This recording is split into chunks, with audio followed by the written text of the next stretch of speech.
हरे कृष्ण। सर्वप्रथम आप सभी भक्तों का हार्दिक स्वागत है इस शुक्रवारी साप्ताहिक भगवत गीता कक्षा में। तो हम क्या चर्चा कर रहे थे? हम लोग भगवत गीता के दूसरे अध्याय में हैं अभी, है ना? दूसरे अध्याय में कौन से श्लोक तक हो गया था?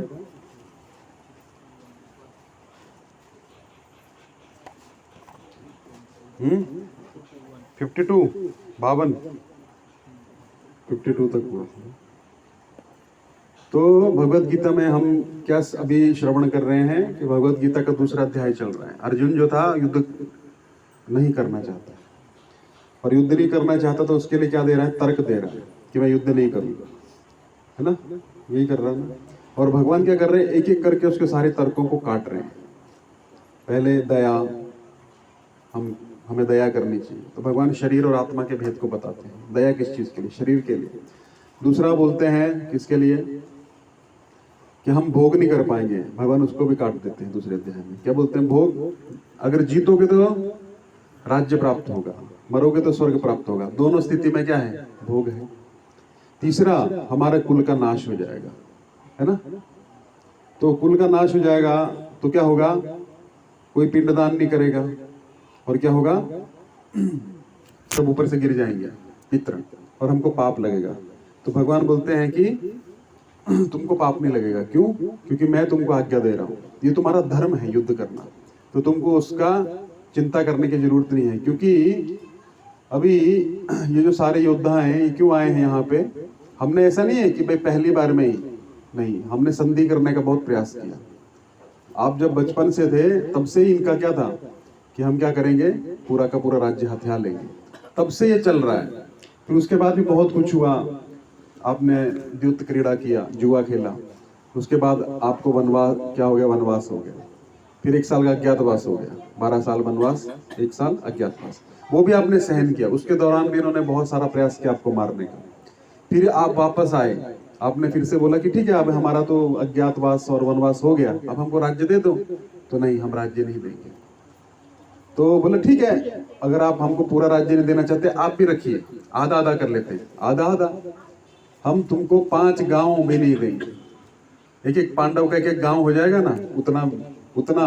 तो ठीक है, 5 गांव दे दो, 5 गांव भी नहीं देंगे। 5 गांव तो दूर की बात है, तुमको सुई के नोक में नीचे जितनी जमीन आती है ना, सुई देखिए सबने कितनी जमीन आती है, उतनी भी नहीं देंगे। तो ये तो सरासर अन्याय है ना? क्योंकि पांडु जो थे वो, चलो ठीक है, छोटे भाई हैं, लेकिन धृतराष्ट्र जो है कभी राजा नहीं बन सकते। क्यों नहीं बन सकते? हालांकि बड़े हैं। क्योंकि राजा जो होता है वो राज्य करने का अधिकार उसको प्राप्त है जिसकी सारी इंद्रियां पर्याप्त हो, पूर्ण हो। अब उसको दिखता ही नहीं, वो क्या न्याय करेगा? जब हमारी इंद्रियां पूरी तरह से ठीक नहीं है, हम क्या डिसीजन लेंगे? ले सकते हैं क्या? आपको दिखता ही नहीं है 7 बजे के बाद रात को, है ना? आपको कोई कुछ सामान खरीदना है, आप बेच पाओगे उसको? आपको कोई रखेगा जॉब पे? बस मेरा एक ही प्रॉब्लम है, रात को मुझे कलर ब्लाइंडनेस हो जाती है ना? काला पीला नीला दिखता नहीं है। कपड़े की दुकान पे आप जॉब करते हो, कोई आया भाई लाल शर्ट दिखाना, लेकिन सब एक जैसा ब्लैक एंड व्हाइट ही दिखता है। आपको रखेगा कोई जॉब पे?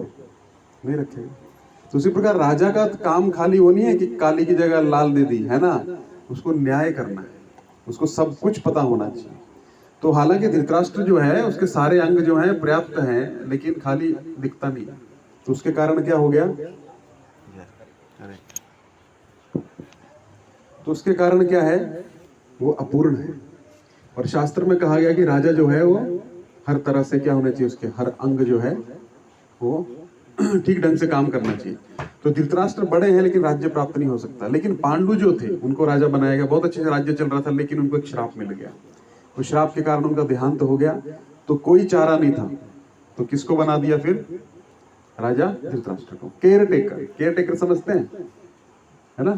राष्ट्रपति शासन लगता है ना, उसका मतलब ये नहीं है कि वो राष्ट्रपति जो है राजा हो गया, नहीं, वो इमरजेंसी में थोड़े दिन के लिए बनाया, जब तक सरकार जो है चयन करके आती नहीं है ना? तो इसको केयर टेकर बनाया था कि जब तक युधिष्ठिर महाराज सबसे बड़े पुत्र हैं पांडु के, है ना, तो वो राजा बनने लायक नहीं हो जाते तब तक ये केयर टेकर रहेंगे। लेकिन वो केयर टेकर करते करते उनको क्या लगा? ये तो अच्छा है ना? हमारा पुत्र राजा बनना चाहिए, दुर्योधन। तो दुर्योधन राजा बनना चाहिए, उसके लिए धृतराष्ट्र के मन में वो सारी चीजें थी। हालांकि धृतराष्ट्र ने कुछ किया नहीं, प्लानिंग वो करता था, सुनता भी था। आपको लगेगा कितना बेचारा न्यूट्रल आदमी है, कुछ नहीं करता, लेकिन वो क्या करता था, अपने पुत्र को रोकता भी नहीं था। उसने एक बार भी नहीं कहा, क्योंकि उसके मन में क्या थी, इच्छा थी। क्या इच्छा थी? हमारा पुत्र राजा बन जाए। कर रहा है ना ये, अपना जुगाड़ कर रहा है, कैसे भी कर, उनको मारने की कोशिश कर रहा है या कुछ भी कर रहा है, षड्यंत्र कर रहा है। कर्ण को ले आया। कर्ण को क्यों लाया वो? क्योंकि अर्जुन को काउंटर करना था, है ना। ऐसे बहुत सारी योजना उसने बनाई। तो वो लोग क्या कर रहे हैं, सब चीज कर रहे हैं। दुर्योधन ने ऐसा कोई चीज नहीं था जो नहीं किया हो पॉलिटिक्स का, है ना। पांडव कुछ नहीं कर रहे हैं। आपने देखा कभी पांडव का पॉलिटिक्स करते हो? अपना एक मेजोरिटी बना रहे हैं, पार्टी में मीटिंग हो रहा है, अरे वो अभी ऐसा सा नहीं, वो कुछ नहीं करते थे। उनके साथ कौन थे? भगवान श्री कृष्ण, है ना। तो भगवान जो है, नारद मुनि एक बार जाते हैं कहाँ पे, हस्तिनापुर में। हस्तिनापुर में जैसे नारद मुनि जाते हैं तो क्या होता है, उठकर तुरंत युधिष्ठिर महाराज खड़े हो जाते हैं। अरे आइए, आप जैसे संतों का हमारे घर में चरण पड़ा है। तो बोलते हैं, अरे असली संत तो आप हैं। बोले हम कैसे, हम तो गृहस्थी में हैं, हमारी बीवी है, बच्चे हैं, हम राजा हैं। पूरा दिन हमको जब थोड़े कर सकते हैं, हम तो पूरा दिन क्या करते हैं, अपना राज्य करते हैं। कोई इसको उलझाओ, उसको सुलझाओ, इसको ये करो, वो राज्य करना पड़ता नहीं।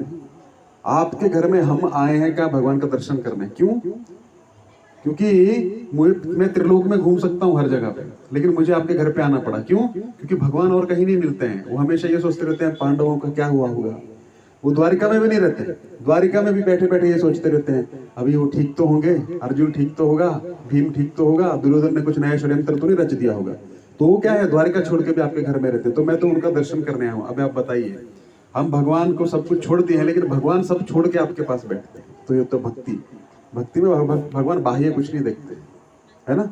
बाहर से जब आपको 50-60 लोग साइन करके देंगे या विशुद्ध भक्त हो गए हैं, तभी ऐसा नहीं होता। आपका हृदय में क्या है, भगवान जानते हैं। तो उनके बारे में सोचते रहते हैं। क्या सोचते रहते हैं? भगवान श्री कृष्ण। ऐसे पांडव हैं, लेकिन पांडवों ने कभी प्रयास नहीं किया कि हम दुर्योधन को कुछ काउंटर करें। वो एकदम भोले, है ना। लेकिन भगवान सोचते रहते हैं, अब क्या किया जाए, इनको कैसे स्थापित किया जाए। तो हालांकि दुर्योधन के पास सब कुछ है, सब उसके पास 11 अक्षनी सेना है, और पांडवों के पास इधर उधर से मिला जुला के कितनी है, 7 और 11। और उसमें भी भगवान श्री कृष्ण है, लेकिन वो हथियार नहीं उठाएंगे। नारायणी सेना भी किसकी है? कृष्ण की। किसकी तरफ है? उन्होंने सब कैलकुलेशन बराबर है, प्रैक्टिकल सब चीज। बस एक ही कमी है, क्या? भगवान उस तरफ है ना। बाकी सब ठीक चल रहा है, जीत हमारी ही होनी है ना। सब फिक्सिंग है, मैच फिक्सिंग है, सब कुछ है। लेकिन वो एक चीज भूल गए, क्या? कि भगवान किधर है। और भगवान को उन्होंने क्या सोचा, ये तो युद्ध करेंगे नहीं। लेकिन क्या हो गया, पूरा पलटी जो था वो किसने कर दिया। अभी धृतराष्ट्र बहुत प्रसन्न हो रहा है, युद्ध किए बिना ही राज्य मिल जाएगा। क्योंकि अर्जुन क्या बोल रहा है, अर्जुन में नहीं होता है। अर्जुन युद्ध छोड़ देगा तो बाकी 4 भी छोड़ देंगे। तो अर्जुन को मोह हो गया। तो क्या है, अर्जुन युद्ध छोड़ देगा तो क्या हो जाएगा, ये सारे भी बोलेंगे ठीक है। अर्जुन उनको भी कन्विंस कर लेगा, क्या बोलेगा, छोड़ दो। तो धृतराष्ट्र बहुत प्रसन्न हो रहा है। क्या बोल रहा है, मेरे और पांडु के पुत्रों ने क्या किया। यही प्रश्न सुन के भगवत गीता प्रारंभ होती है ना, इस पे हमने चर्चा किया था। तो मेरे और पांडु के पुत्रों ने क्या किया। अरे युद्ध स्थल में गए हैं, होटल में आप गए और आपके घर वाले पूछे होटल में आपने क्या किया। तो खाने गए तो खाएंगे ही ना, है ना। ये कोई प्रश्न है क्या, है ना। तो मेरे और पांडु के पुत्र ने क्या किया, युद्ध किया। ये प्रश्न कौन से दिन कर रहा है, 10वें दिन कर रहा है वो। 10 दिन का युद्ध हो गया है, 10 दिन का उसको कुछ पता नहीं है, 10वें दिन उसके मन में जिज्ञासा है, 10 दिन हो गया तो क्या किया। तब फिर शुरू से संजय सुनाता है ना। वो हो चुका है सब कुछ, लेकिन शुरू से सुना रहा है। 10 दिन पहले ऐसा हुआ था, धृतराष्ट्र पर दुर्योधन जो था कहाँ गया, द्रोणाचार्य के पास गया, फिर ये शब्द बोले, फिर अर्जुन को मोह हुआ, फिर भगवान ने गीता 10 दिन पहले हो चुकी है। पूरा गीता उसको याद है, संजय को। समझय, जिसने सम, जो सम है किसमें, जय और पराजय में, उसको दुख सुख में कोई भी वो पक्ष नहीं लेता है, जो निष्पक्ष है उसको संजय कहा जाता है। जिसने अंदर के द्वेष पे, अंदर की जो किसी के प्रति पक्षपात है, उस पर विजय प्राप्त कर ली, उसको संजय कहा जाता है। इसलिए व्यासदेव ने उसको वरदान दिया था, क्या, आपको टीवी में दिखेगा, जैसे लाइव दिखता है ना, उसको लाइव दिखता था सब कुछ। ये टेक्नोलॉजी बहुत पहले से ही है। केबल कनेक्शन भी नहीं था, कुछ भी नहीं, इंटरनेट भी नहीं था, वाईफाई भी नहीं था, उसको ऐसे दिखता था दूरदर्शन, इसलिए तो दूर का दर्शन हो जाता है ना। दूरदर्शन शब्द वहां से आया है महाभारत में, दूरदर्शन है ना। तो ये दूरदर्शन था उसके पास में। तो फिर क्या हुआ, भागे गीता आगे बढ़ी, अर्जुन को मोह हो गया। अब मोह को काटना है, मोह अर्जुन को नहीं है, मोह हमको है। अर्जुन को भगवान सिर्फ इतना बोल देते हैं, है ना, मैं बोल रहा हूँ युद्ध करो। अर्जुन को मोह कैसे हो सकता है, लेकिन अर्जुन को भगवान ने जान के मोहित किया। क्यों मोहित किया, पूरा सीन सेट है, युद्ध में गीता सुनाई गई। बैठ जाओ उधर, पीछे जाओ, यहां पे नहीं। अभी हम बोलते हैं प्रभु जी टाइम नहीं है ना, ऑफिस में बहुत काम है। अर्जुन को कितना काम था, उसको तो मारना है, आपको मारना तो नहीं किसी को, उसको मारना है, उसको गीता सुना दी। और भगवान ने अर्जुन को गीता क्यों सुनाई, व्यासदेव को सुना सकते थे ना, व्यासदेव थे, सारे ग्रंथों का रचना किया उन्होंने, तो व्यासदेव को भी क्यों नहीं सुनाई, क्योंकि गीता का अधिकारी कौन है, कौन है, भक्त है ना। तो भक्त होने के लिए कोई वेशभूषा की आवश्यकता नहीं है, हालांकि हम पहनते हैं, अच्छी बात है, भगवान को पसंद है इसलिए हम पहनते हैं। तो भगवान को अपने पैंट और जीन्स में देखा कभी, मतलब जीन्स टी शर्ट में नहीं, वो भगवान जैसा पहनते हैं ऐसा हम भी पहनते हैं, जो भगवान को पसंद है। भगवान को बोलेंगे जीन्स पहनो तो हम जीन्स पहन लेंगे, कोई दिक्कत नहीं है ना। हम लोग वैसे नहीं हैं, जैसे लोग बोलते हैं ना कि हमारा संस्कृति है, ये है, बहुत अच्छी बात है, लेकिन वो संस्कृति भगवान की, इसलिए हमारी संस्कृति, जो भगवान बोले वही धर्म है हमारे लिए, ठीक है। तो क्या हुआ, भगवान ने अर्जुन को बोला कि युद्ध करो, अरे युद्ध करना है, और अब गीता सुनो, है ना। युद्ध स्थल में गीता सुना रहे हैं, ऐसा नहीं कि हाँ अभी हॉल बुक किया इसी, वहां पे अच्छा संगीत चल रहा है, नहीं कथा नहीं, इमरजेंसी में कथा सुनानी है कि नहीं। तो ऐसे हमारी स्थिति है, क्योंकि भगवान को पता था कलयुग में ऐसे लोग आएंगे जो बोलेंगे हमारे पास टाइम नहीं है, लेकिन अर्जुन के पास तो बिल्कुल ही समय नहीं है, दोनों सेनाओं के मध्य में रथ खड़ा है और युद्ध करना है, इमरजेंसी। अभी इजराइल और गाजा का वॉर चल रहा है, वहां पे कोई गीता सुनाएगा तो कोई सुनेगा, है ना, लेकिन भगवान वहां पे सुना रहे हैं। कहां पे, कुरुक्षेत्र गया आप में से कोई नहीं गया, नहीं गए कुरुक्षेत्र, पता है ना जगह है, कहाँ है? हरियाणा में है, हाँ हरियाणा में एक जगह है कुरुक्षेत्र, वट वृक्ष है, उसके नीचे गीता सुनाई गई, वो वट वृक्ष ने गीता सुनी थी सारी, ठीक है। तो भगवान ने वहां पे गीता सुनाई युद्ध स्थल में। तो युद्ध स्थल में जब गीता सुनाई गई तो अर्जुन ने सुनी और समझ भी गया। हमको कितने लेक्चर लग रहे हैं अभी तक, है ना, हर हफ्ते आना पड़ता है, उसमें भी कभी डांडिया आ जाता है, कभी कुछ, है ना। अर्जुन डिस्ट्रैक्ट नहीं था। देखिए एक चीज याद रखिए, पहले जो कथा होती थी ना, सुखदेव गोस्वामी कथा सुना रहे भागवत की, 88,000 ऋषि मुनि बैठे हैं, कोई DJ system sound system book नहीं किया है, कि डीजे वाला आ रहा है, अपना बड़ा बड़ा डीजे लगा रहा है, फिर बोल रहे हैं माइक चेक, है कुछ नहीं हो रहा। कैसे सुने होंगे वो, 88,000 बैठ सकते हैं यहाँ पे, 88,000। तो आप कभी सोचते हैं ऐसा कैसे हो रहा है? वो ऐसा कहा जाता है जिसका मन और इंद्रियां नियंत्रण में होती है ना, उसका मन भागता नहीं है। हमारा माइक लगा, सब कुछ लगा, लेकिन थोड़ी देर बाद पूछूंगा तो बोलेंगे ऐसा बताया था क्या? क्यों? क्योंकि मन और इंद्रियां नियंत्रण में नहीं है, मन कहीं और घूम रहा है। कल क्या करना है, बॉस ने आज ऐसा डांट दिया, ऐसा करना है, ऐसा। हमारा मन क्या, आज हम उस पर चर्चा करेंगे, इसलिए मैं ये चर्चा कर रहा हूँ। तो जब मन और इंद्रियां नियंत्रण में होगी ना, तो व्यक्ति बिना बोले ही समझ जाएगा, है ना। कैसे होगा वो आप समझ नहीं सकते हैं, मन से समझता है व्यक्ति। मन में क्या चल रहा है वो मन पढ़ना चालू हो जाएगा व्यक्ति, उसके मन में क्या चल रहा है वो मन से बोलेगा इधर बैठ जाओ, आपको सुनाई देगा वो बोल रहा है, ये चाहता है ये व्यक्ति कि यहाँ बैठ जाओ। तो कोई चीजें होती हैं, गुरु हर चीज बोल के नहीं सिखाता है, कुछ चीजों बिना बोले सिखाएगा, बोलेगा ही नहीं। तो आपको, अगर आप सही शिष्य हैं, मन और इंद्रिय नियंत्रण में है, तो आप समझ जाओगे क्या बोलना चाहते हैं, उनके मन में क्या है। क्योंकि बोल के तो गधा भी समझ जाता है ना।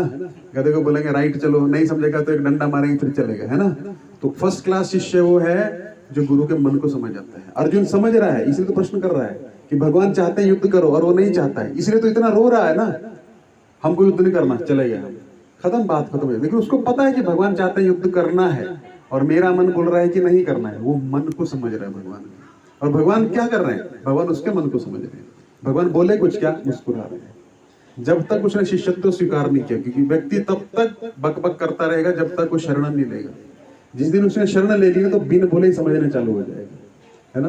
तो हमारे मन में बहुत सारी चीजें रहती हैं। हम आध्यात्म को क्या समझते हैं, हमारा मन करेगा तो हम करेंगे, लेकिन आप ऑफिस जाएंगे, हमारा मन करेगा तभी आएंगे हम, सैलरी देगा वो? नहीं देगा, है ना। बच्चों को बोलेंगे स्कूल से फोन आएगा फीस भरना, अरे हमारा मन करेगा तो हम भरेंगे, नहीं करेगा तो नहीं भरेंगे। होगा ऐसा है? पानी आता है मान लीजिए 6 से 9, हमारा मन भरेगा 12 बजे भरेंगे, होगा? है खाना खाने भूख लगी है, हमारा मन करेगा तब खाएंगे, भूख लगने दो। ऐसा होता है? हर चीज को हम कायदे से करते हैं कि नहीं? सिर्फ एक आध्यात्मिकता है जिसको हम मन मर्जी से करते हैं, है ना। कोई नियम नहीं होना चाहिए। प्रभु मैं बैठ जाता हूँ ध्यान लगाने, 16 ही क्यों करने का, किस दिन करता हूँ 64 कर लेता हूँ, फिर 10 दिन देखता भी नहीं हूँ मन। ऐसा नहीं होता, नियम होता है कोई चीज, है ना। तो नियम बहुत इंपॉर्टेंट है। तो ये नियम जो है सब गीता में दिए हैं। अब बहुत से लोग क्या करते हैं, हमसे प्रश्न करते हैं। कल एक भक्त प्रश्न कर रहा था, प्रभु जी हमको विनम्र होना चाहिए। कैसा विनम्र होना चाहिए? जब हम कुछ करने जाते हैं तो हम विनम्र नहीं रहेंगे तो कैसे होगा? और विनम्रता छोड़ते हैं तो क्या है, हम विनम्र नहीं रह पाते, भक्ति नहीं हो पाता। मैंने कहा विनम्रता का अर्थ क्या है? आप डोरमैट बन जाए, डोरमैट समझते हैं आप? बाहर एक होती है, उसमें सब जूता चप्पल रगड़ के चले जाते हैं, है ना। वैसा नहीं, डोरमैट नहीं बनना है। एक पुलिस वाला है, मान लीजिए भक्त है, हरे कृष्ण महामंत्र करता है, पुलिस में जाता है। अब एक चोर उसके सामने चोरी कर रहा है तो क्या करेगा? अरे तृणादपि सुनीचे न तरोरपि सहिष्णुना। ठीक है चोर जी ऐसा मत करिए, है ना। ऐसा करेगा, एक डंडा मारेगा उसकी टांग पे रख के, है ना, भगाएगा उसको। वही उसकी विनम्रता है। विनम्रता का अर्थ अलग अलग होता है। गुरु की विनम्रता क्या है? सब शिष्य उसके सर पे बैठ गए हैं, वो विनम्र है, क्योंकि है ना। उसकी विनम्रता क्या है? सबको शासन करना, सबको शिक्षा प्रदान करना। राजा का विनम्रता क्या है? रामचंद्र को कभी आपने देखा ऐसे सबको हाथ जोड़ के रहेंगे वैसे, लेकिन रावण ने किया तो रावण को क्या किया? बराबर पहुंचाया, है ना। मारीच और क्या क्या थे सारे, ताड़का, है ना। तो ये होती है विनम्रता। जैसा आपका प्रोफेशन स्वभाव है और जैसा आपका कर्म है वैसा आपको करना पड़ेगा, नहीं तो क्या होगा? तो वो कहाँ सिखाई गई है? आप बोलेंगे अर्जुन को भगवान क्या सिखा रहे हैं? युद्ध करो, वही विनम्रता है, उसका धर्म है वो युद्ध करना, है ना। तो अगर मान लीजिए कोई टेररिस्ट घुस गए और इंडियन आर्मी बोले अरे विनम्र बनना चाहिए, कोई भी फायर नहीं करेगा, तो क्या होगा? अंदर वो हिंसा ही हिंसा कर देंगे। तो हिंसा के लिए उसको अहिंसा कहा गया है। क्यों? क्योंकि वो हिंसा को न्यूट्रलाइज कर रहा है, किसी भी चीज को। अब दवाई जो रहता है ना, वो सब में नशा रहता है, पता है आपको? दवाई का अर्थ यही है ना। उसको ड्रग्स बोलते हैं, ड्रग्स बोलते हैं ना दवाई को, पता है आपको? ड्रग्स बोलते हैं। ड्रग्स का अर्थ क्या है? कि वो ड्रग है। कई बोलते हैं ना हम ड्रग्स लेते हैं, तो ड्रग्स का अर्थ क्या? किसी भी चीज को जब उसकी मात्रा से अधिक लिया जाता है तो वो नुकसानदायक है। अगर उसकी मात्रा में लिया जाएगा तो शरीर के लिए अच्छी है कि नहीं। उसी प्रकार कहाँ पे क्या करना है, कहाँ एक्सीलेटर दबाना है, कहाँ ब्रेक दबाना है, कहाँ क्लच दबाना है, ये पता होता है। तो यही धर्म है। वो कैसे पता लगेगा? जब तक हम गीता नहीं पढ़ेंगे तो क्या होगा? हमारी परिभाषाएं वैसी रहेंगी। कैसी? धर्म हम अपनी इच्छा से करेंगे, है ना। वैराग्य मतलब लाल वस्त्र पहन लो, अंदर कुछ नहीं है चाहे, तो वो नहीं चलेगा। तो क्या है वैराग्य? ये सब कुछ भगवान यहाँ पे बता रहे हैं। सबसे पहले आप पदार्थ और आत्मा के भेद को जानिए, पहला ज्ञान। फिर दूसरा कर्म करना पड़ेगा, वही चल रहा ना। फिर अर्जुन कर्म कैसे करो? अरे प्रभु हम क्यों कर्म करें, हम तो जंगल में चले जाएंगे, हमको युद्ध नहीं करना है, भक्ति करना है ना। मैं 64 माला करूंगा बैठ के, ठीक है? नहीं, तुम्हारा स्वभाव है क्षत्रिय, तो तुमको युद्ध करना पड़ेगा। अब चले जाइए छोड़ के। आप चीजों से भाग सकते हैं, लेकिन असली चीजें तो अंदर है ना। अपने आप से नहीं भाग सकते, इच्छाओं से नहीं भाग सकते, इच्छाएं तो अंदर है। वही भगवान बोलते हैं, उनको प्यूरिफाई करना है, वही असली प्रॉब्लम है। आपको मान लीजिए फोड़े हो रहे हैं बार बार, आप उस पर लोशन लगा रहे हैं, ठीक हो जाता है। फिर लोशन लगाया, ठीक हो गया, फिर आ गया, फिर लोशन लगाया, फिर ठीक हो गया। फिर डॉक्टर के पास उसने एक दवाई दिया, वो खाया, फिर खत्म हो गया, दवाई बंद किया, फिर हो गया। अरे बार बार क्यों हो रहा है? हम तो पूरा इलाज कर रहे हैं, लेकिन प्रॉब्लम वो नहीं है, प्रॉब्लम खून की। डॉक्टर के पास जाएंगे, खून की जांच करेगा, अरे आपको ये चीज ज्यादा हो रहा है, या आप ये दवाई लीजिए तो जड़ से खत्म हो जाएगा। तो भगवान क्या बोलते हैं? आध्यात्मिकता का अर्थ क्या है? जड़ से खत्म करना अंदर जो भी है। नहीं तो क्या होगा? छोड़ के जाओगे वहां पे, फिर थोड़े दिन करोगे, फिर वो मन में इच्छाएं होगी, फिर वहां गड़बड़ करोगे, फिर ना माया मिलेगी ना राम मिलेंगे, बीच में लटक जाओगे, है ना। ऐसा होता है बहुत से लोग का। तो स्थित जहां पे हो, गृहस्थ, गृहस्थ का मतलब गृहे स्थितम इति गृहस्थ, गृह में स्थित होके सारा कचरा निकालना है धीरे धीरे, ठीक है। तो अर्जुन भी गृहस्थी में है, उसके भी बच्चे हैं, उसका भी प्रोफेशन है वो रोज का, है ना, फिर भी वो गीता सुन रहा है। तो गीता में क्या बोला भगवान ने? कर्म तो करना पड़ेगा तुम्हारा। आगे तीसरे अध्याय में कर्म के बारे में भगवान बहुत बताएंगे। कर्म कैसा होना चाहिए, 3 प्रकार का कर्म, कर्म अकर्म विकर्म, वो हमको जानना चाहिए। कौन सा कर्म नहीं करना चाहिए, कौन सा करना चाहिए, तो ये सब बताएंगे। अच्छा, तो तुमको स्वर्ग प्राप्त होगा। तो फिर भगवान आगे जाके उसको काट दिए, स्वर्ग के लिए ज्यादा प्रयास मत करो। अरे प्रभु, अभी तो आपने बोला, क्योंकि तुमको प्रेरित करने के लिए बोला, मरोगे तो स्वर्ग प्राप्त होगा, जियोगे तो राज्य प्राप्त होगा। तो दोनों तरफ लड्डू है। लेकिन ठीक है प्रभु, लेकिन स्वर्ग की कामना ज्यादा मत करो। क्यों? वो नश्वर है, थोड़ी देर के लिए जाओगे, तब खत्म हो जाएगा, फिर से उठा के फेंक देंगे। अच्छा, तो फिर क्या करें? निष्काम कर्म करो। अच्छा, निष्काम कर्म करें, ठीक है। उससे क्या होगा? धीरे धीरे निष्काम कर्म करोगे, फल की इच्छा नहीं करोगे, तो कर्मण्येवाधिकारस्ते मा फलेषु कदाचन, तो ज्ञान प्राप्त होगा। धीरे धीरे घिसाई होकर हो जाता है ना ज्ञान प्राप्त, है ना। फिर आपको पता लग जाता है। आप पहले जिस काम से बहुत घबराते थे, मान लीजिए आप 20-21 साल के थे, आपको एक शादी में ऑर्गेनाइजेशन करनी है, तो कैसे होगा, लेकिन अभी आप ठीक है, पूरा ओवरऑल पिक्चर पता है क्या होता है शादी में, क्या क्या होगा, कैसे गेस्ट आएंगे, क्या खाना होगा, है ना। अभी उतना नहीं घबराते। क्यों? क्योंकि घिसाई हो के ज्ञान प्राप्त हो जाता है। तो जब तुम कर्म करते रहोगे तो घिसाई होगा, तो घिसाई होते होते समझ आ जाएगा कि ये संसार में हम सुखी नहीं हो सकते हैं। तो तुमको फिर काम चलाओगे, काम करोगे, ठीक है, इतना है बस, तो उससे ज्ञान प्राप्त होगा। फिर ज्ञान प्राप्त करके क्या होगा? बुद्धि योग में कर्म करो। किसके लिए? मेरे लिए। धीरे धीरे भगवान लेवल बढ़ा रहे हैं।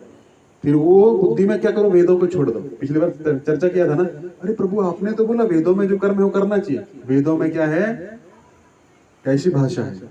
पुष्प, जैसे पुष्प होते हैं ना, फूलों का हार बड़ा अच्छा लगता है, वैसे बहुत अच्छी चीजें हैं। ये यज्ञ करोगे, कल पूर्णिमा है, कल अगर तुम व्रत रखोगे तो स्वर्ग प्राप्त होगा, है ना, कल खीर का दान करोगे तो ये मिलेगा। लेकिन नश्वर है सब कुछ, वो समाप्त हो जाएगा। तो क्या करो? तुम मेरी भक्ति करो। तो भगवान उसको धीरे धीरे उठा रहे हैं। तो क्या बोल रहे हैं? जब तुम मेरी भक्ति में लग जाओगे तो जो तुमने सुना है और समझा है गुरु के अधीन, वो तुमको समझने लगेगा, उसको तुम भूल जाओगे। पिछली बार हमने बहुत चर्चा किया था, है ना। श्रुति विप्रतिपन्नाते यदा स्थास्यति निश्चला समाधवचला बुद्धिस्तदा योगम वाप्स्यसि। फिर आप कैसे हो जाओगे? योग में स्थापित हो जाओगे।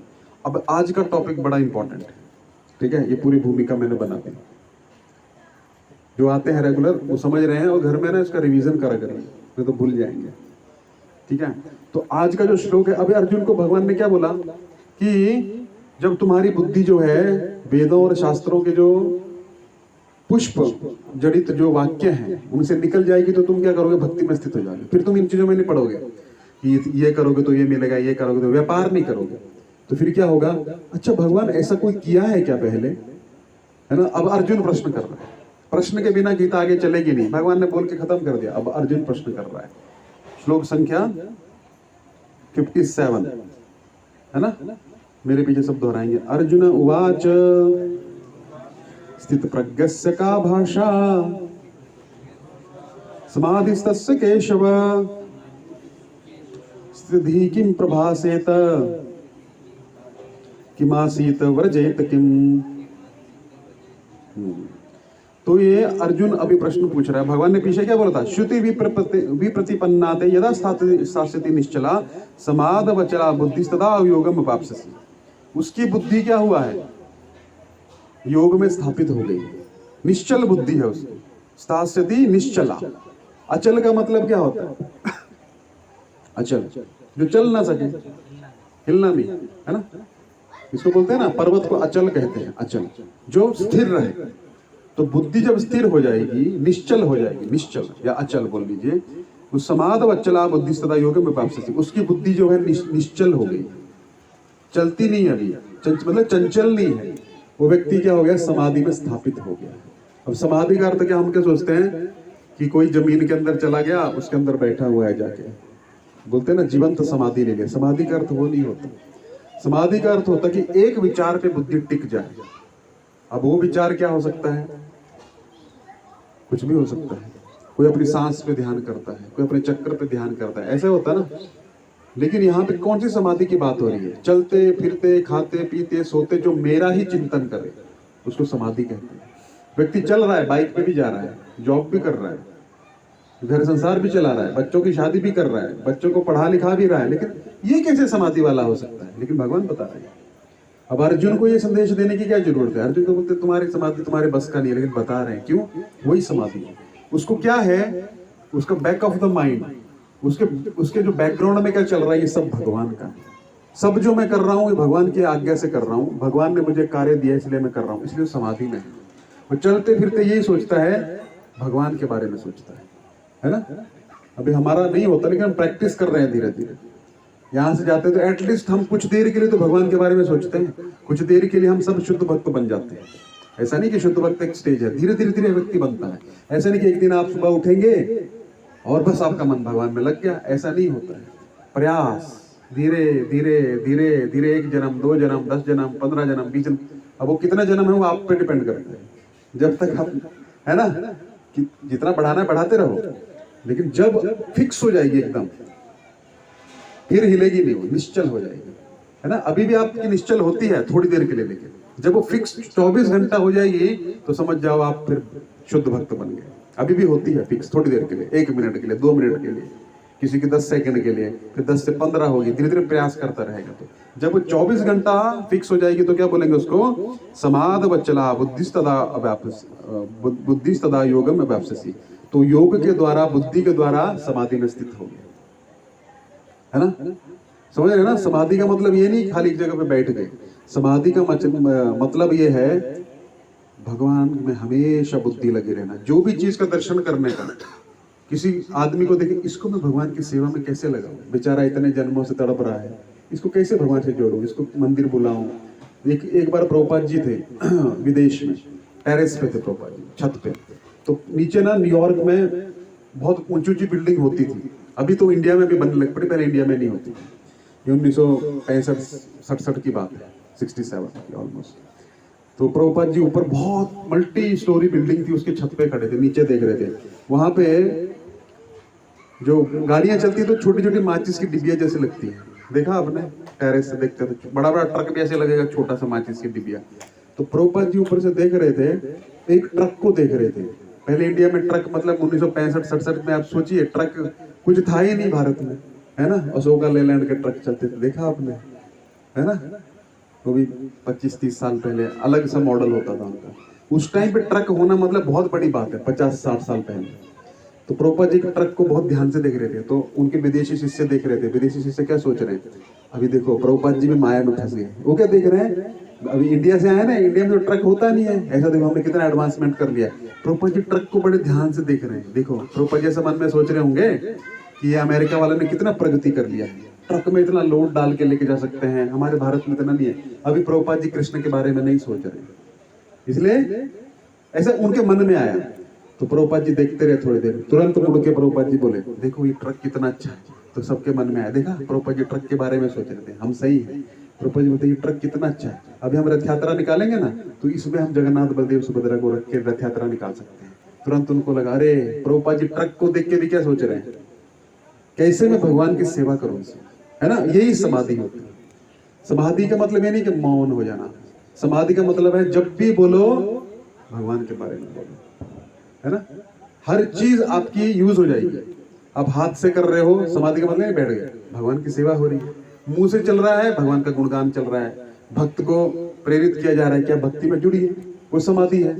पैरों से चल के जा रहे हैं तो प्रचार के लिए जा रहे हैं, किसी जीव के उद्धार करने के लिए जा रहे हैं, है ना। मन से सोच रहे हैं भगवान के बारे में। सोच आप पत्थर नहीं है कि बस ऐसे बैठ जाएंगे, कोई विचार नहीं आएगा, कोई विचार नहीं आए। आप ये सोच रहे हो ये भी कि विचार है, पता है आपको, अब मैं कुछ नहीं सोचूंगा, अब मैं कुछ नहीं सोचूंगा, ये भी तो कि विचार है ना। तो आदमी जो आत्मा जो है ना, वो विचारहीन हो ही नहीं सकता है। उसको चाहिए तो चाहिए, पत्थर थोड़े है वो।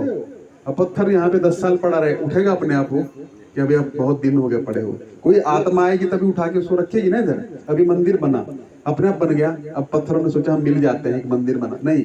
कोई आत्मा आई, किसी ने इच्छा किया कि इधर कुछ बनाया जाए, तो आत्मा इच्छा करेगी। ऐसा कभी भी नहीं होगा, ऐसा मत सोचिए कि हम जब शुद्ध भक्त बन जाएंगे हमारे मन। इच्छा प्रभुपाद जी को भी है, लेकिन किसके लिए है, कृष्ण के लिए। आप खूब धन कमाइए, भगवान का है, लेकिन किसके लिए, अपने परिवार के लिए भी। लेकिन मैं बहुत प्रचार करूं, मैं वृंदावन जाऊं, है ना, वृंदावन जाऊं। अच्छा वृंदावन तो ऐसे भी जा सकते हैं, जनरल में बैठ गए, टॉयलेट के बाजू में, अच्छे से जाऊं, एसी में बैठ के जब करता हुआ जाऊं, अपने परिवार को लेके जाऊं, वहां अच्छे रूम में रहूं, अच्छा घूमूं, ये भी भक्ति है। तो कोई बुराई नहीं है अच्छा सोचने में, अच्छा ही सोचना चाहिए। ऐसा नहीं सोचना चाहिए मैं वहां फुटपाथ पे सो जाऊं, अच्छा है भाव अच्छा है, लेकिन ये होना चाहिए मैं तो फुटपाथ पे सो जाऊंगा लेकिन मेरे घर वाले नहीं सो पाएंगे तो मुझे कमाना पड़ेगा, तो ये भक्ति हो गई। आप खाइए अच्छा खाइए, मैं भगवान के लिए बनाऊंगा फिर खाऊंगा। मटर पनीर खाने की इच्छा तो भगवान को भोग लगा के खाइए, क्या दिक्कत है। कहीं घूमने की इच्छा वृंदावन जाइए, मायापुर जाइए, है ना, भगवान के धाम में जाइए, खूब पैसा खर्चा करिए। दान देने की इच्छा है, नाम लिखवाना है, नाम बनाने की इच्छा है, मंदिर में खूब दान दीजिए, अपना की ईंट लगवा दीजिए वहां पे, क्या दिक्कत है। भगवान से जो भी चीज जुड़ जाती है भले वो इच्छा के साथ की जाती है लेकिन वो शुद्ध कर देते हैं भगवान। भगवान एक ऐसी ऐसी वस्तु है कि आप जहां पे वो जुड़ जाएंगे तो आपके मन में अपने आप ही प्यूरिफाइड हो जाएगा। तो भगवान क्या बोल रहे हैं, युद्ध करने की इच्छा है ना, क्षत्रिय युद्ध करो मेरे लिए करो, चलो धर्म की स्थापना करनी है। तो भगवान ने बहुत प्रयास किया, शांति दूत बन के गए दुर्योधन के पास, दुर्योधन समझा नहीं समझा, लातों के भूत बातों से नहीं मानते हैं, ये फैक्ट है, वो नहीं समझेगा। समुद्र के सामने भगवान श्री राम 3 दिन बैठे रहे, है ना, रास्ता दे दो, उठा हटा, वो नहीं हटा, जैसे बाण निकाला तो क्या हो गया, तुरंत उसको टेंशन हो गया, तुरंत प्रकट हो गया, पहले नहीं हुआ था प्रकट, है ना। तो ये है जो करना पड़ेगा वो करना पड़ेगा। तो जो क्रिमिनल है उसको आपको ऐसे ही हैंडल करना पड़ेगा, है ना। ऐसा बोला जाता ब्राह्मण को आप सम्मान से नियंत्रण, जिसका ब्राह्मण जैसा स्वभाव है सम्मान दोगे बहुत खुश हो जाएगा, आशीर्वाद दे देगा, है ना। क्षत्रिय जो है उसको बल से जीतोगे तो फिर नियंत्रण में आ जाएगा। वैश्य उसको धन दोगे तो तुरंत आपकी बात मान जाएगा, और शूद्र जो है उसको दमन करके, दमन मतलब समझ रहे हैं ना, उसको शासन करोगे तभी उसको समझ आएगा, ना तभी समझ में आएगा। तो ये सब नीति क्या है शास्त्र में बताएंगे। तो भगवान क्या बोलते हैं, उसको समाधि कहते हैं। समझ गए आप लोग सब समाधि का अर्थ। अब समाधि ऐसा मत सोचिएगा कि हम बुढ़े हो जाएंगे तो हम जल समाधि ले लेंगे या जमीन के नीचे बैठ जाएंगे। समाधि मतलब हमेशा भगवान का चिंतन करना, कैसे मैं भगवान का कार्य करूं। भगवान का कार्य क्या है, भगवान को एक टेंशन है, भगवान को कोई टेंशन नहीं है, बस एक टेंशन है, क्या, ये जीवात्मा मुझसे दूर चली गई है, ये कैसे मेरे पास आई। तो अगर आप किसी जीवात्मा को, आप तो लग ही रहे हो, लेकिन आप किसी को लेके आते हो भगवान के पास तो भगवान का कार्य कर रहे हो कि नहीं कर रहे हो, तो आपको कृष्ण प्रेम जो है वो मांगना नहीं पड़ेगा, अपने आप ही मिल जाएगा। प्रभुपाद जी बोलते हैं गिव कृष्णा गेट कृष्णा, सीधी सी चीज है, बाय गिविंग यू रिसीव। इस संसार का एक सिद्धांत है, क्या, देने से मिलेगा, जब तक छोड़ोगे नहीं तब तक मिलेगा नहीं। अभी एक बार अकबर ने बीरबल से पूछा, क्या पूछा, संसार में सबसे सुखदायक चीज क्या है। उसको लगा, ये बोलेगा भाई ये भोग वो भोग, स्त्री का भोग, अच्छा खाने का भोग, है ना। बीरबल बोलता त्याग। क्या, त्याग में क्या सुख है, त्याग में तो देना पड़ता है ना, उसमें तो कम हो जाता है हमारा। नहीं, त्याग में सुख है। कैसे त्याग में सुख है, मैं नहीं मानता हूं, आपको बताऊंगा एक दिन। तो क्या किया, बीरबल लेके गया अकबर को, कहाँ पे, एक मेले में। तो मेले में बहुत पकवान होते हैं, पता आपको, जलेबी, पकौड़ा, समोसा, कचौरी, खिलाना चालू किया, खाता गया और खिला रहा है। अब क्या हुआ, इतना खा लिया, यहाँ तक खा लिया, अब उसको आया प्रेशर, है ना, प्रेशर आया था ना, बहुत खा लेते हैं। तो फिर क्या बोला, अभी अकबर, बीरबल अभी हमारा जाने का समय हो गया, चलो। नहीं महाराज, अभी मेन मार्केट तो आ गया है, पानी पूरी, है ना, और क्या सेव पूरी, ये तो खाया नहीं आपने। अरे अभी नहीं, अरे खाओ महाराज, ये भी खाओ, थोड़ा खिलाया, इतना खाया, अभी कंट्रोल से बाहर हो गया। तो आप बीरबल जो छोड़ नहीं रहा है, अकबर को इतना गुस्सा आया, बोला मेरा हाथ छोड़ता है कि नहीं तो अभी तेरा मैं गला कटवाने का आदेश दे दूंगा, और भाग के चला गया, ठीक है। और बाथरूम में जाके, टॉयलेट में जाके आराम से रिलैक्स हो गया, बोलता मजा आ गया है, अब जाके सुख मिला। तो बीरबल बोलता है अब सुख मिला कि नहीं मिला, बोले हाँ। तो बोला अब असली सुख मैंने बोला था ना किसमें है, त्याग में। तो आप खाली सोचेंगे हम खाते जाएंगे और त्यागेंगे तो मर जाएंगे, 2 दिन में मर जाएंगे, किडनी फेल हो जाएगी, लीवर फेल हो जाएगा, है ना।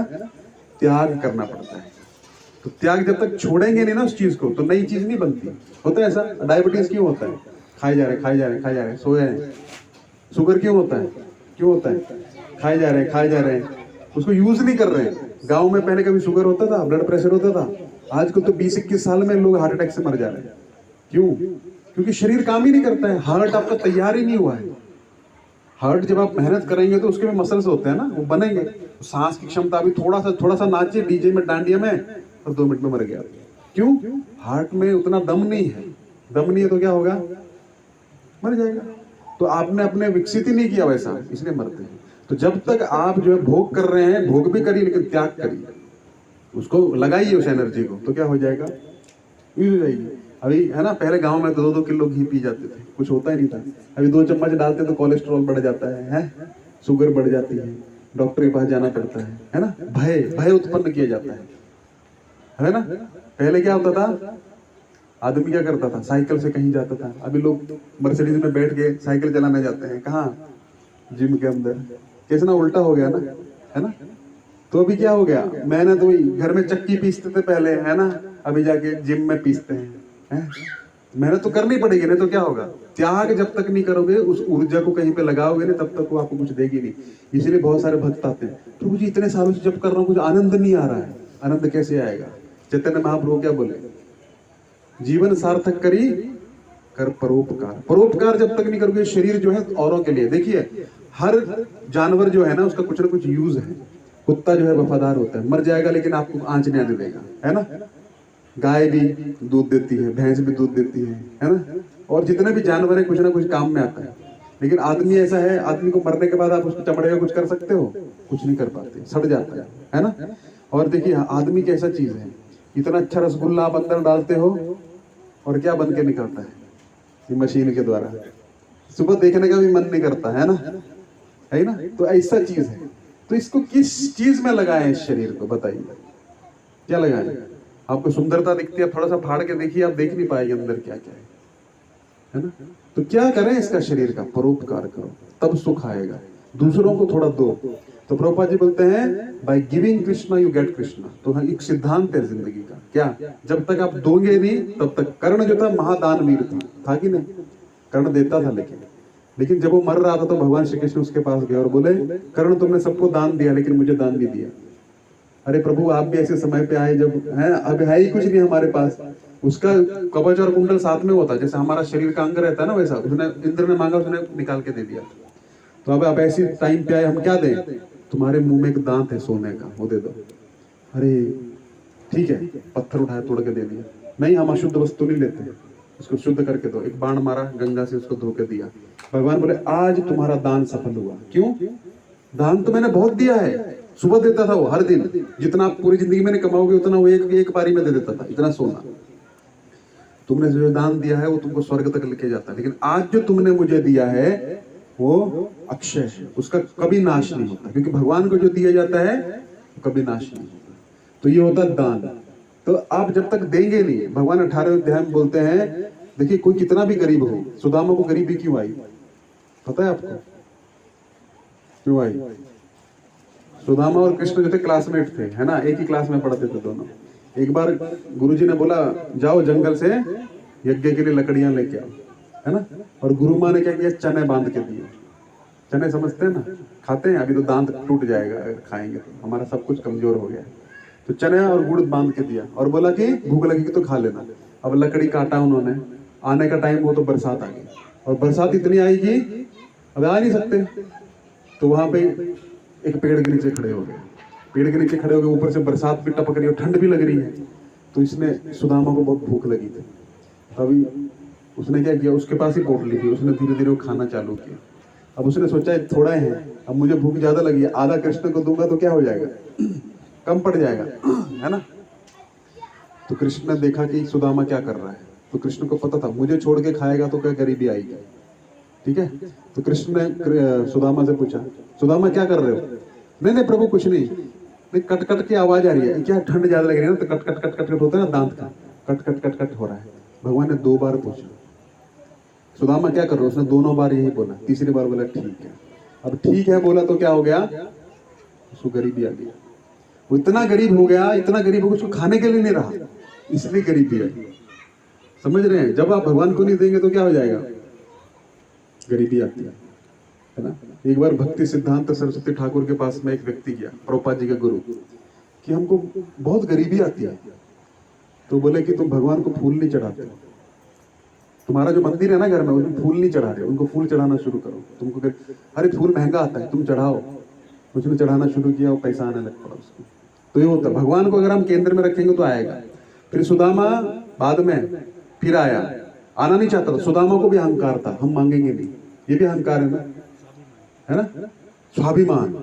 और भगवान के सामने क्या स्वाभिमान करने का? आपका बच्चा बोले आपको कुछ कमाता नहीं, हम मांगेंगे नहीं पिताजी आपसे, क्या स्वाभिमान? तुमको पाल पोस के बड़ा किया है, चड्डी में घूमते थे हैं, तुमको सब कुछ पाल पोस, क्या स्वाभिमान दिखाने? तो भगवान उसको स्वाभिमान था, हम मांगेंगे नहीं, हमारा मित्र द्वारिकाधीश है, हम नहीं जाएंगे। तो अहंकार था उसको, तो भगवान ने उसका अहंकार दे के तोड़ा। तो आप बोलेंगे प्रभु हमको भी अहंकार है, भगवान हमको भी दे दे, हमारा अहंकार टूट जाएगा, है ना। भगवान अलग अलग तरीके से तोड़ते हैं। अब क्या हुआ, वो आने लगा तो फिर खाली हाथ। तो उसकी पत्नी बोली, धर्म पत्नी का अर्थ है धर्म में लगाती है ना, धर्म पत्नी का अर्थ यही है। देखो बहुत सारी भारतीय जो स्त्रियां हैं, पति बोलेगा अरे अब बजट ठीक नहीं चल रहा है, अरे दो, उधर जरूरत है, तो धर्म में जो लगाए वो धर्म पत्नी। तो पत्नी बोली आप जा रहे हो द्वारिकाधीश से मिलने, इतने बड़े हैं, साक्षात भगवान है वो, आप कुछ लेके जाओ। भेंट अभी भी लेके जा रहा है। भेंट देने से भगवान को, देखो प्रीति भेंट लिखा है ना, दान नहीं दिया जाता भगवान को। अब दान किसी को कहा था भगवान को दान देने की, बलि महाराज को लगा था मैं दान दे दूंगा। अरे 3 पग धरती मांग रहे हो, तुम्हारे बुद्धि तुम्हारे साइज की जितनी है, तो क्या बोले भगवान, नहीं जितना आदमी संतुष्ट हो ना उतना ही लेना चाहिए। लेकिन उनको क्या पता था 2 पग मैं नाप लेंगे, तो भगवान को कोई दान नहीं दे सकता, सब कुछ उनका ही है। आपके बच्चे ने, आपने अपने बच्चे को 10 रुपए का आइसक्रीम दिया और आपका बच्चा आपको बोले लो थोड़ा सा दान दे देता हूँ तुमको, है ना, थोड़ा चाट लो, है ना, तो क्या आप हंसेंगे ना, तुम मुझे क्या दान दो, मैं तुमको 10 रुपए का चॉकलेट दिया यार, है ना। तो वो भगवान हंसते हैं, दान देगा मेरे को, क्या दान देगा, सब कुछ तो मैंने ही दिया है। तो सुदामा को बोला कि आप लेके जाओ, क्या लेके जाओ, थोड़ा पोहा, है ना, गुजरात में होता ना, तो थोड़ा दिया बांध के। अब वो वहां पे गया तो उसको शर्म आई। क्या शर्म आई, कैसे दूं, मतलब अब सोचिए ना, पोहा कितना छोटा सा वस्तु है, वो भी इतना सा, तांदूल क्या बोलते हैं उसको, तांदूल, है ना, अब मैं कैसे दूं? तुम शर्म के मारे नहीं दे पाए। अब भगवान समझ गए, पहली बार इसने भूख के मारे नहीं दिया था, अभी शर्म के मारे नहीं दे रहा है, तो शर्म बाधा बन रही है। और ये देगा नहीं तो क्या होगा, मैं भी नहीं दे पाऊंगा, क्योंकि आदान प्रदान होता है ना। संबंध का अर्थ क्या है, आदान प्रदान। आप किसी घर पे गए, खाओ प्रभु, आपको पूरी तो मिलता नहीं, हम खिला रहे हैं, आप खाओगे उसके घर में, हम दान दे रहे हैं। प्रीत जब प्रेम से दोगे, आइए प्रभु जी, वो आपके घर पे बुलाएगा, आप उसको अपने घर, उसको प्रेम संबंध बोला जाता है ना। तो भगवान देखे संबंध बन नहीं रहा है, मैं संबंध करना चाहता हूं लेकिन सुदामा पीछे हट रहा है। सुदामा क्या सोच रहा है, ये तो भगवान है, तो मित्र नहीं देख रहा है। और मित्र जो है एक दूसरे के घर में खाता है, एक प्लेट में भी खाता है, एक साथ सोता है, तो जब तक मित्रता नहीं देखेगा मैं दे नहीं पाऊंगा, मैं दूंगा भी तो लेगा नहीं, तो मुझे कुछ लेना पड़ेगा उसको देने के लिए। तो भगवान ने क्या बोला, क्या छुपा रहे हो, वो जाने लग पड़ा, अभी जा रहा हूँ, ठीक है, वो मांग भी नहीं पाया। और भगवान सोच रहे हैं कि मांग तो पाया लेकिन मैं दूंगा कैसे, जब तक इससे लूंगा नहीं। तो क्या हुआ, भगवान ने फिर जबरदस्ती ले लिया। फिर जैसे जैसे खाने लगे, फिर आपको आगे की स्टोरी पता है ना। भगवान ने तो बाई गिविंग यू रिसीव, जब तक आप दोगे नहीं तब तक आपको मिलेगा नहीं, ये संसार का नियम है। प्रेम दोगे तो प्रेम मिलेगा, नफरत दोगे तो नफरत मिलेगा। हो सकता है वो आदमी से ना मिले, ऐसा मत सोचिए प्रभु जी आपने बोला था पड़ोसी मुझे गाली देता है, कल मुझको प्रेम दिया, फिर गाली दिया, आदमी देख के हैं, उससे प्रेम नहीं आएगा लेकिन कहीं से प्रेम आएगा। अगर आप अच्छे हैं ना, आपको 10 आदमी आपके खिलाफ खड़े हो जाएंगे लेकिन 20 आपके साथ भी खड़े हो जाएंगे, ये भी है कि नहीं ऐसा। लेकिन आप बोलेंगे नहीं संसार ही ऐसा, बहुत से लोग बदल जाते हैं, है ना। पिक्चर देखते हैं बॉलीवुड का, डॉन जो था उस पर बहुत अत्याचार हुआ, फिर वो डॉन बन गया, हम भी डॉन बन जाएंगे। लेकिन आप ये भी देखिए कि आपके साथ जिसने गलत किया, 10 आपके साथ भगवान ने अच्छे भी लोग दे दिए, है ना। तो क्या है, संसार का नियम है। एक बच्चा था, वो बहुत शिकायत करता था कि हमको सब बुरा भला बोलते हैं। तो उसके पिता जिसको इको पॉइंट पे लेके गए, इको पॉइंट समझते हैं आप, एक पर्वत होता है, पर्वत पे जाते हैं, बोलते हैं तो आवाज टकरा के आती है, थोड़ी देर बाद अच्छा लगता है वहां पे जाके। बच्चा, उसके पिताजी बोले बोलो जो बोलना चाहते हो, तो अभी वो गलत ही बोलता, तुम कितने गंदे हो, थोड़ी देर बाद आवाज आई, तुम कितने गंदे हो, कौन बोल रहा है, तुम बहुत गंदे हो, तुम बहुत गंदे हो, तुम बहुत बहुत बहुत गंदे हो, तुम बहुत बहुत बहुत गंदे हो। अरे परेशान हो गया। 1 घंटे बाद, पिताजी कौन है, मैं उसको जो बोल रहा हूँ मुझे वापस बोल रहा है, अब तुम उल्टा बोलो, तुम कितने अच्छे हो, तुम कितने अच्छे हो, तुम बहुत अच्छे हो, तुम बहुत अच्छे हो। तो क्या हो गया, ये संसार क्या है, इको पॉइंट है, जो आप देंगे वही मिलेगा, ये संसार का नियम है। अब आप ये अपेक्षा मत करिए कि हम उसके साथ अच्छा कर रहे हैं तो उससे ही मिलेगा, लेकिन अच्छा करते रहिए, नेकी कर दरिया में डाल, है ना। इसका मतलब समझते हैं, आप अपेक्षा मत करिए, अपेक्षा करेंगे तो दूसरे दिन ही आप बदल जाएंगे, है ना। हमारा कर्म होगा, ठीक है, हमको गाली मिला, हमको बहुत गाली मिलना चाहिए था लेकिन थोड़ा ही मिला, ऐसा सोचना चाहिए। आज का श्लोक वही है ना, उस पर आ रहा हूं। तो क्या हुआ, जो हम देंगे वो मिलेगा, बाई गिविंग यू रिसीव। अगर आप कुछ प्राप्त कर रहे हैं तो देना पड़ेगा। प्रेम देंगे तभी तो आपसे कोई प्रेम करेगा, है ये? आप टाइम देंगे तभी तो आपको कोई टाइम देगा।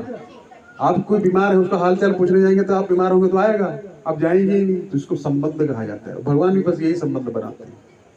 वो जो हम संसार में संबंध लगाए हुए हैं भगवान की तरफ कर देना है बस। भगवान को खाना पीना सब कुछ देना है टाइम से, तो प्रेम अपने आप हो जाएगा। भगवान का नाम जप करना है तो क्या हो जाएगा? प्रेम हो जाएगा। तो आज अर्जुन का प्रश्न क्या है? स्थित प्रज्ञस्य का भाषा समाधिस्थ केशव।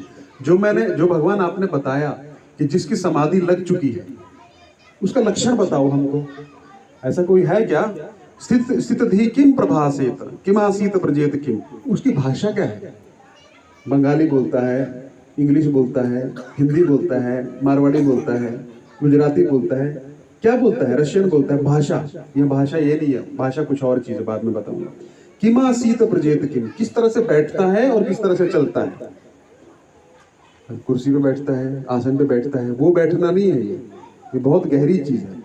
किमा सीत प्रजेत किम, और किस तरह से चलता है। 4 प्रश्न किए। क्या प्रश्न किए? स्थित प्रज्ञस्य का भाषा। भाषा का अर्थ होता है चरित्र क्या है उसका, किस तरह का उसका डिस्पोजिशन है, किस तरह से बर्ताव करता है। समाधिस्थ केशव, जो समाधि में स्थित है, हे केशव स्थित धी किम प्रभासेत। और वो जो स्थित धी, जिसकी धी मतलब बुद्धि जो है स्थित हो चुकी है आप में, वो किस तरह से बात करता है, कैसे बोलता है। किमासीत, किस तरह से बैठता है, और ब्रजेत किम, और किस तरह से चलता है। इसका मतलब क्या है? भाषा का अर्थ होता है आप वही भाषा बोलते हो जो आप हो, ठीक है? नेचुरल जो है वो आएगा ही आएगा बाहर, आप कितना भी एक्टिंग कर लो, है ना? एक बार एक व्यक्ति था, वो बहुत एक्सपर्ट था, वो हर भाषा को बहुत निपुणता से बोलता था। मारवाड़ी बोलेगा तो लगेगा मारवाड़ का ही है, गुजराती बोलेगा तो लगेगा गुजरात का ही है, पंजाबी बोलेगा पंजाब का ही है, इंग्लिश बोलेगा तो वो ना जाता था राजाओं, अलग अलग राजाओं के पास जाता था और बोलता था आप बताओ मैं कौन सी भाषा, मैं कहाँ से हूँ। तो बोलता था राजा अब बोलो कोई भाषा मैं बताता हूँ। तो पंजाबी बोलेगा तो पंजाबी ही है, गुजराती मराठी, तो सब परेशान हो जाते। फिर वो जीत जाता था, बोलता था जो मैं अगर आप नहीं पकड़ पाए तो मैं क्या करूंगा, जो बोलूंगा आपको उतना इनाम देना पड़ेगा। तो देते थे। ऐसे ऐसे करते करते एक राजा के पास गया, वो राजा से उसने प्रश्न किया, राजा बोलता बोलो। तो अपने मंत्री भी बैठाए थे, मंत्री परेशान हो गए, बोले जो लैंग्वेज में बोल रहे हैं वो ये लैंग्वेज बोलता है ना। तो बोला कि अब क्या किया जाए। तो मंत्री जो था थोड़ा चालाक था, मंत्री बोलता कोई टेंशन नहीं है, मैं कल सुबह बता दूंगा ये कौन सी भाषा बोलता है, कौन कहाँ का है। तो बोला ठीक है। तो सुबह सुबह 4 बजे गए उसके कक्ष में, वो सो रहा था, है ना, और एक डंडा उठाया उसको पीटना चालू किया। इतना पीटा, उठते ही उसने क्या किया, मराठी में गालियां देना चालू कर दिया, ठीक है ना। तो वो बोला, तो वो समझ गया। तुम दूसरे दिन सभा लगी फिर से, तो बोला अभी बताओ मैं कौन सी, उसको याद नहीं रहा मैं क्या बोला, है ना। वो सब कॉन्शियस माइंड में रहता है ना, जो बचपन से किया है वो सब। तो वो बोला कि तुम महाराष्ट्रियन हो, मराठी हो। बोले आपको कैसे पता लगा। तो बोले पता लग गया। तो जब व्यक्ति का असली ये आता है ना सामने, तो उसको पता लग जाता है। तो भाषा की बात हो रही है। भाषा बहुत इंपॉर्टेंट शब्द है। भाषा, यहाँ पे भाषा आया है, देखिए भाषा मतलब आपका व्यक्तित्व क्या है, ठीक है, करेक्टर, ठीक है। तो ये पहला प्रश्न है, क्या भाषा है, कैसा चरित्र है उसका। जब उसको दुख आता है तो वो क्या बोलता है, कैसे बोलता है। जब उसको सुख आता है तो वो कैसे बोलता है। जब उसको मान मिलता है तो क्या क्या करता है। जब उसको अपमान मिलता है तो क्या करता है। पहला प्रश्न है ना, इतना गहरा है, ये नहीं समझ पाएंगे ऐसे। समाधिस्तस्य केशव, हे केशव जिसकी समाधि लग चुकी है, ये पहला प्रश्न। क्या भाषा है, मतलब क्या चरित्र है उसका। दूसरा प्रश्न, स्थित धी किम प्रभाषेत, वो बोलता कैसे है।